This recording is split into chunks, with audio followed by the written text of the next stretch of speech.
अब आप देखेंगे नया बांग्लादेश कैसे बन रहा है। अभी जो नया बांग्लादेश का जन्म हो रहा है वो जन्म हो रहा है जुलाई राष्ट्रीय चार्टर, ये इसका नाम है। जुलाई के महीने में चार्टर आया था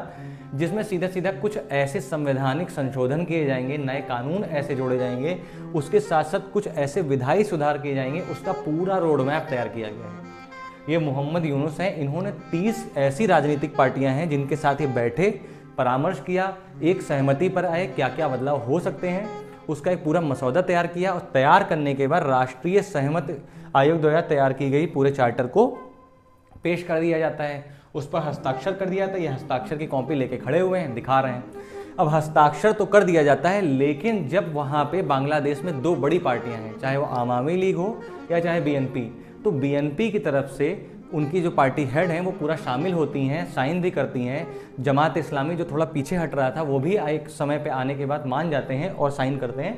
सब लोग साइन करते हैं। लेकिन इनकी आवामी लीग को ना तो शामिल किया गया, ना इनके जो पूर्व में सहयोगी रहे उनको शामिल किया गया, इनको इस पूरे चार्टर से दूर रखा गया।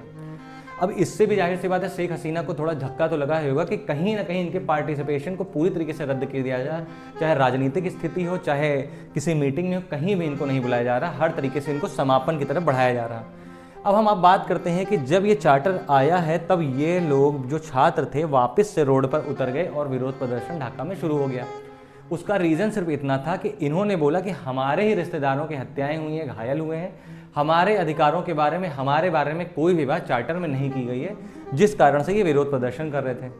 अब चार्टर पे जब साइन हो जाता है तो मोहम्मद यूनुस इतना खुश हो जाते हैं कि वो कहते हैं हम बर्बरता से एक सभ्य समाज में प्रवेश कर चुके हैं।